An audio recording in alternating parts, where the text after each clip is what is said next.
All. So now in microbiology we are going to study infectiology. Okay, infectiology in which first thing is infection. Infection क्या होता है?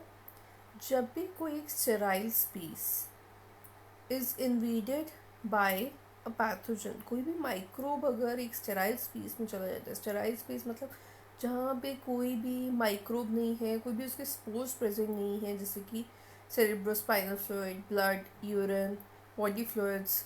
So that is known as infection. Or colonization by a pathogen followed by clinical features. मतलब एक pathogen आया, उसने अपनी colonies बनाई और फिर क्लिनिकल फीचर्स प्रोड्यूस करे, तो उसे हम कहेंगे इन्फेक्शन. जैसे कि स्किन पे कॉलोनाइजेशन हो गया, मिकोजा में, जीआईटी में. ओके, देन अब एक एग्जांपल है कैंडिडा. कैंडिडा एक फंगस है. It is a normal commensal on skin, mouth and vagina. Normally present होता है ये, ठीक है. लेकिन कुछ ऐसे कंडीशंस होते हैं कुछ इम्यूनो कॉम्प्रोमाइज स्टेट में, जब इसी ऐसे कॉलोनीज प्रोड्यूस होते हैं कि ये एक डिजीज़ प्रोड्यूस कर देता है, जैसे कि इन माउथ ओरल थ्रश और candidiasis, and in vagina vaginal candidiasis. Okay, then we have infestation. Infestation मतलब infection by macro organism. Micro था, macro organism like by ticks, lice, mite and helminths. Then we have the types of infection. Types of infection में first आएगा हमारा pyogenic infection in which abscess is produced. Okay, so ये कौन कौन कर सकता है? हमारा staphylococcus, Streptococcus, rickettsia and chlamydia. तो इसमें जो है अब एक माइक्रो ऑर्गेनिज्म में माइक्रोब है जिसने कि एब्सेस प्रोड्यूस किया. अब हमें उसे किल करना होगा इसका ट्रीट करने के लिए, तो treatment will be anti microbials. Then we have the toxigenic infection. First was pyogenic, then we have the toxigenic infection. Toxigenic infection में क्या हुआ कि एक माइक्रोब प्रेजेंट है. अब माइक्रोब जो है वो खुद से डिजीज नहीं कर रहा, but it is producing toxin like cholera toxin produce होता है. सो कॉलेरा टॉक्सिन जो है उसकी वजह से वो इन्फेक्शन क्रिएट हो रहा है. सो हमारे को बैक्टीरिया को भी या माइक्रोब को भी मारना पड़ेगा और उसकी टॉक्सिन को भी हम ख़त्म करना पड़ेगा, तभी जाके वो इन्फेक्शन जो है क्योर होगा. So like in case of diphtheria, pertussis and cholera, the treatment is anti toxin and anti microbial. Okay, next kind of infection is toxicopathogenic infection. Okay, so इसका एग्जाम्पल है गैस गैंग्रीन, जिसमें toxin भी है और pathogen भी है, दोनों ही impact कर रहे हैं. टॉक्सिजेनिक में क्या हुआ कि डिजीज़ जो है वो टॉक्सिन की वजह से प्रोड्यूस हुआ, लेकिन हम अगर सिर्फ टॉक्सिन को ही एंटी टॉक्सिन दे के ख़त्म करेंगे तो बैक्टीरिया वहीं रहेगा और वो आगे और दोबारा टॉक्सिन प्रोड्यूस करता रहेगा और वो ही इन्फेक्शन कॉज करेगा. टॉक्सिकोपैथोजेनिक is when the bacterium is also responsible for the infection, it's toxin also. So this is gas gangrene. Then immunogenic infection मतलब जैसे हमने हाइपर सेंसिटिविटी रिएक्शंस पढ़े हैं, type 1, type 2, type 3, type 4.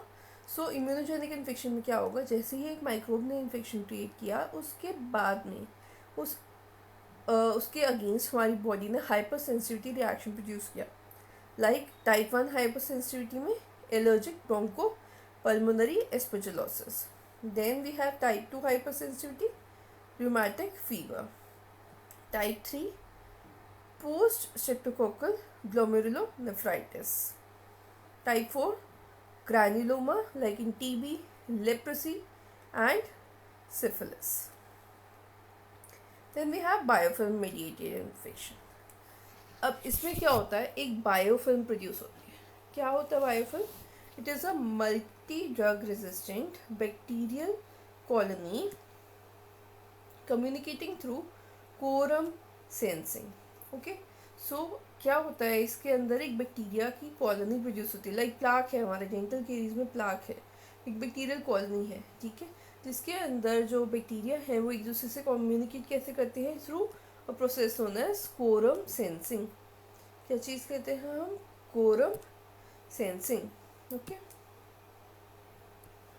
Then अब ये जो film हो सकती है वो या तो नेचुरल सर्फेसिस पे प्रोड्यूस होगी या आर्टिफिशियल सर्फेसिस पे, like dental caries, native valve endocarditis ये नेचुरल सर्फेस पे, एंड डेंटल इम्प्लांट और prosthetic valve endocarditis ये आर्टिफिशियल सर्फेस पे। Next we have opportunistic infection, जिसमें कि हमारी बॉडी में ही वो माइक्रोब्स प्रेजेंट है, पर वो जब उन्हें अपॉर्चुनिटी मिलता है इन्फेक्शन वो प्रोड्यूस करते हैं बॉडी में या एनवायरनमेंट में। वो बॉडी में है तो कमेंसल फ्लोरा, अगर एनवायरनमेंट से आ रहे हैं वो एनवायरमेंटल फ्लोरा। इसका एग्जांपल एनवायरमेंटल फ्लोरा का मोस्ट कॉमन है pseudomonas infection. Then commensal flora, अब जैसे हमारी बॉडी है, हमारी बॉडी में इतने हमारे सेल्स जितने हैं उससे 10 टाइम्स ज़्यादा माइक्रोबियल सेल्स हैं, ओके। लेकिन वो यूजुअली न्यूट्रल रहते हैं, बेनिफिशियल होते हैं, लेकिन कुछ ऐसे कंडीशंस बॉडी में हो जाते हैं, इम्यूनो कॉम्प्रोमाइज स्टेट हो जाते हैं, जब ये एक्ट करते हैं और ये इन्फेक्शन प्रोड्यूस कर देते हैं, तब हम इन्हें अपॉर्चुनिस्टिक इन्फेक्शन कहते हैं। सो इनके जो न्यूक्लिक एसिड है, ह्यूमन के न्यूक्लिक एसिड के 100 टाइम्स प्रेजेंट है हमारी बॉडी में। Example candida. Then dead end infection और एक्सीडेंटल इन्फेक्शन, जैसे कि गैस, गैंग्रीन और टेटनस, मतलब एक बार ह्यूमन में हो गया, अब ये आगे स्प्रेड नहीं होगा, इसीलिए हम इसे डेड एंड कह रहे हैं। Then is latent infection. Now latent infection, अब देखो क्या क्या स्टेट्स हो सकते हैं। एक्टिव स्टेट होती है, कैरियर स्टेट होती है, या लेटेंट स्टेट होती है। एक्टिव स्टेट मतलब अभी वो सिम्टोमेटिक या एसिम्टोमेटिक हो सकता है, लेकिन जो इन्फेक्शन है भी ट्रांसमिसिबल है, ठीक है। देन हमारा कैरियर स्टेट है, कैरियर में अब वो एसिम्टोमेटिक है लेकिन तब भी वो ट्रांसमिट कर सकता है डिजीज को, जो ट्रांसमिसिबल है। Then is latent state in which it is asymptomatic and the disease is non-transmissible. Next we come to healthcare associated infection, और इसको हम कहते हैं नोजोकोमियल और हॉस्पिटल एक्वायर्ड इन्फेक्शन। हम यूजुअली यही कहते हैं, दो टर्म्स बोलते थे पहले, पर अभी इसको न्यू टर्म दिया गया है हेल्थ केयर एसोसिएटेड इन्फेक्शन, क्योंकि जैसे कोविड-19 है उसमें घर में भी ट्रीटमेंट हुआ है, तो फिर इसको हॉस्पिटल एक्वायर्ड नहीं हेल्थ केयर एसोसिएटेड इन्फेक्शन कहा गया उसे, ठीक है। तो कोई भी इन्फेक्शन, बायोपैथोजन या फिर टॉक्सिन जो कि प्रोड्यूस हो रहा है after 48 hours of admission, procedure और सर्जरी, उसे हम कहेंगे नोसोकोमियल इन्फेक्शन।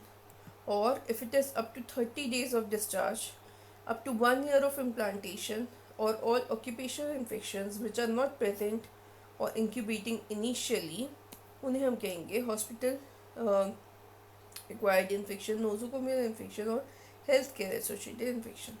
इसकी क्या टाइप्स हो सकते हैं? Device associated, non device associated. Device associated हमारे डेंटिस्ट में like implant infection, non device is surgical site infection. इसका कॉज क्या होता है?